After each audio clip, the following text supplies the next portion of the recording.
Hello, everyone who has joined us today. This is Ukraine Media Center in Ukrinform, and right now we have Pavlo Kyrylenko, the Donetsk region military governor. Hello, Pavlo. Hello. Let us discuss the situation in the region, and especially the situation over the previous day. It was quite tense, and we had a challenge along the whole line of contact. We also have such cities as Bakhmut, Soledar, and Slavyansk, which are being impacted constantly. For 3 days already, they are under missile attacks and also artillery shelling, as well as the Svyatogirsk community. In Avdiivka, the enemy continues the efforts to get through, and also in Liman Izum axis. This is another important area where the enemy tries to advance to get Slavyansk and Kramatorsk as some of their key tasks in the north of the region. Also, the Bakhmut-Lysychansk highway is constantly under shelling of the occupiers, but it is still controlled by the armed forces of Ukraine.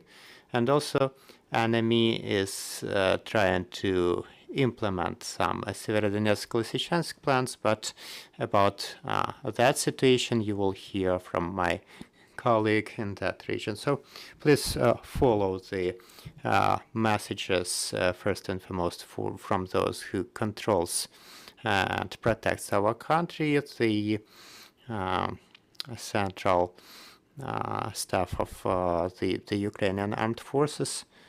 And do you have any information about the number of casualties among the civilians? Yes. As usual, the office of the president and me as well on the regional level deliver this information. 7 people dead, 10 people injured over the last day. In your assessment, how many more citizens are still staying in the government-controlled territories of your region? About 340,000 out of 1.67 million who were permanently residing in the region at the start of the full-scale invasion. What is the situation with the delivery of food to the region and medical supplies as well? Do you have any challenges with that? We control these processes, and the deliveries of goods are happening despite the limitations of movement of goods on the roads of the region, but the deliveries of humanitarian aids with support of our partner region, this is happening as planned, and the goods are delivered to the main supply hubs in the region, and this is true both for the food and for the medicines, and specifically the medicines that are in the limited supply and the ones that are crucial for certain population groups. So we are constantly controlling the process. Speaking of evacuation of people, does it still continue? Do you manage to evacuate any people from the shellings? Speaking of the evacuation, I can say that it's happening daily, especially from cities where many were still expecting for some favorable solution of the situation without leaving the territory, and still neglecting the possibilities of evacuation, which we were introducing since April. People are still being evacuated, especially from cities that are under heavy shelling and attacks of the enemy. So evacuation is happening from everywhere, even from places like Avdiivka, where there are about 3,500 people staying. So we are working hard to make sure that this presence of civilians is minimized in those territories. Speaking of the evacuation of people who are right now in the occupied territories, are there any possibilities for them to leave those territories, or have the occupiers closed all the exit pathways? As we can see from practice, for instance, with the ill-famous Mariupol situation, the occupiers are usually closing the occupied territories. They do not permit the residents to leave to the government-controlled territories of Ukraine, and I can surely say that the enemy continues to forcefully or by deceit to basically deport the population to the territories that are non-government controlled, to the fake republics in the east of Ukraine, or to the territory of the Russian Federation. Speaking of the infrastructure, water and electricity supply, is it still there, or are people left without those necessities? There is a big challenge with electricity and water supply, not because of the unavailability of the repairs. The repairs are taking place daily, sometimes several times a day, but the enemy keeps shelling specifically the electric substations, the water supply pumping stations that ensure the pumping of Siversky Donetsk waters. So in this regard, in the north of the region, the situation is very tense. In Kostiantynivka, Drushkivka, Slavyansk, partially in Kramatorsk as well. So we are right now working to connect electric supply over the broken electricity lines to be able to pump the water through the system. But yet another problem is a heavily damaged system that was damaged either by the shrapnel or by the direct hits with artillery.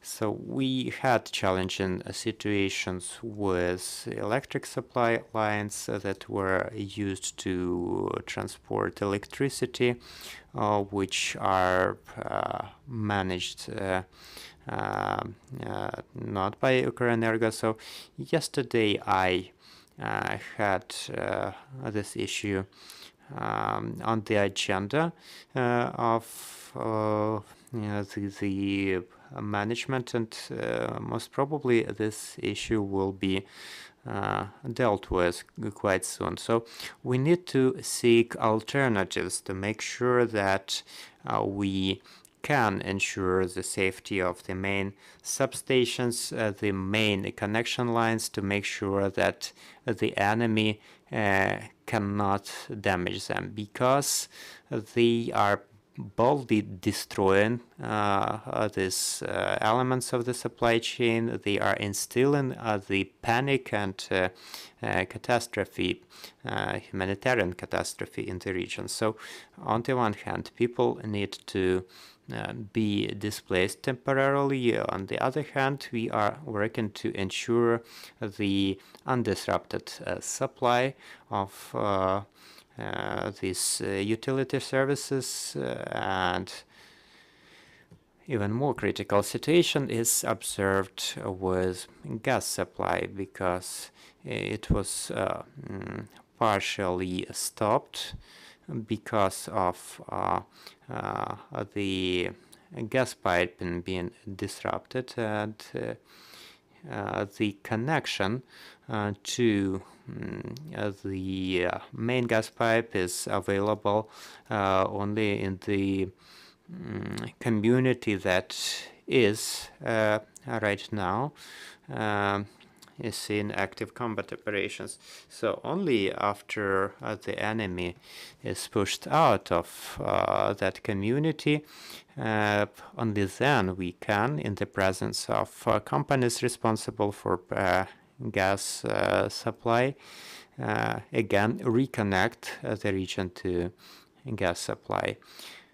The gas system infrastructure is ready, and I spoke to the mayor of Kramatorsk yesterday, and also to mayors of other cities as well. So we are getting ready for the possibility of the system to resume its functioning, and also the internal systems in the multi-storied buildings need to be checked. So this the main alternative is electric supply.